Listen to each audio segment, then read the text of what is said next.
자, 오늘 주제는 안전속도 3050에 대해 말해볼 건데요. 2020년 12월부터 서울은 먼저 시범 적용됐었고 2021년 4월 17일부터는 전국적으로 시행되면서 시작과 동시에 전국에서 불만이 속출했었죠. OECD 평균 보행 중 사망자 수가 1.1명인데 반해 우리나라는 3.5명으로 압도적 사망률 1위인 나라인 만큼 어떻게든 안 좋은 딱지 하나는 제거해보자는 좋은 취지에서부터 시작된 것 같은데, 주행속도가 60에서 50으로 10km만 줄어도 보행자와의 사고에서 사망률을 30%나 감소시킬 수 있다는 연구 결과가 나왔다는데요. 문제는 전국 12개 주요 도시에서 주행 실험 결과 10km 감속 주행 시 목적지까지의 통행 시간 차이가 불과 2분밖에 안 난다는 거예요. 근데 이게 웃긴 게 얼만큼의 거리를 얼마 만에 갔다 이런 결과물이 아니라 아무리 찾아봐도 60km일 때 내비에서 44분 나오는데 50km로 업데이트하고 다시 검색해보니 46분 나왔다 이런 거더라고요.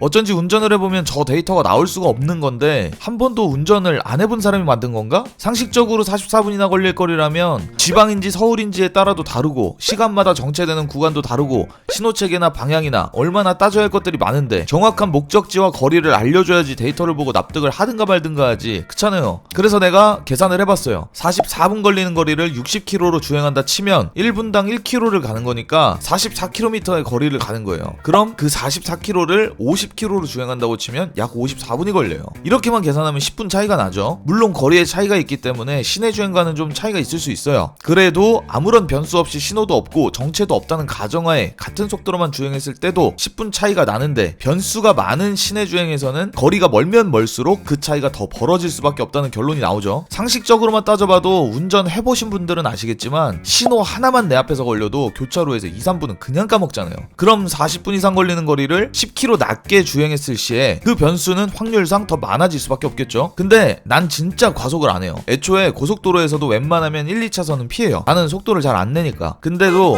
요새 차들이 다 잘 나와서 잠깐만 방심하면 50km 넘을 때도 많잖아요. 수시로 속도 확인하면서 다녀야 하는 게 얼마나 불편한지 몰라요. 내 차에 헤드업 디스플레이도 없어서 맨날 계기판 보면서 속도 확인하고 그러는데 이게 운전자 입장에서 피로도도 엄청 증가하고 시야 확보에도 문제가 있다고 생각돼요. 게다가 50km로 바뀌고 나서 진짜 짜증나는 거는 사실 신호에 있어요. 내가 자주 다니는 도로가 있는데 60km일 때는 충분히 지나가지던 신호가 50km로 주행하니까 안 지나가지는 거예요. 진짜 딱 정지선쯤 도착할 때 되면 귀신같이 갑자기 딱 황색불로 바뀌는데 보면 꼭 그런 곳에 카메라가 있어요. 이거 가야 되나 말아야 되나 고민 존나 되거든요. 근데 난 현재 속도가 50km라서 여기서 속도를 내면 통과할 것 같은데 그러자니 과속으로 걸릴 것 같고, 멈추자니 신호 한 바퀴 또 돌아야 되고, 진짜 순간 엄청난 딜레마에 빠져요. 근데 생각보다 이런 곳들이 좀 많더라고요. 만약 60km 구간이었더라면 속력을 더 내서 탈출할 수도 있었고, 아니면 애초에 그 딜레마 존에 빠지지도 않고 통과를 했겠죠. 단순히 10km 차이 때문에 이런 상황들이 자주 연출되는데 이게 어떻게 44분이나 걸리는 시내 주행을 하는데 60km대와 차이가 불과 2분밖에 안 나면서 목적지까지 도착할 수 있다고 하는지 저는 절대 불가능하다고 봐요. 이거 윤석열 정부 대선 공약에도 3050 제한속도 규정 완화해주겠다는 것도 있었는데 얼마나 많은 불만이 제기되면 대선 공약에까지 추가했을까요? 서울은 일부 지역부터 조금씩 완화되고 있다고 하는데 제발 빨리 전국적으로 확산됐으면 좋겠어요. 근데 저는 사실 더 큰 문제는 이 썩어 빠진 30km 구간이 제일 큰 문제라고 봐요. 이 주제로 말하면 사실 좀 논란이 될 수 있어요. 알아요. 근데 난 소신 발언을 좀 해야겠어요. 스쿨존에 어린이들 다니는 곳에서 30km로 제한해가지고 어린이들의 안전을 보호하자? 오케이. 그거 오케이. 그럼 어린이는 보호해야죠. 아직 사리분별도 못하고 부모와 떨어지는 순간부터 여러 위험에 노출될 수 있으니까 우리 모두가 아이들 있을 때만큼은 조심해줘야죠. 당연히. 대한민국뿐만 아니라 전 세계인들도 이 말에 부정할 사람은 아무도 없을 거라고 봐요. 그래서 오케이. 근데 좀 이상해요.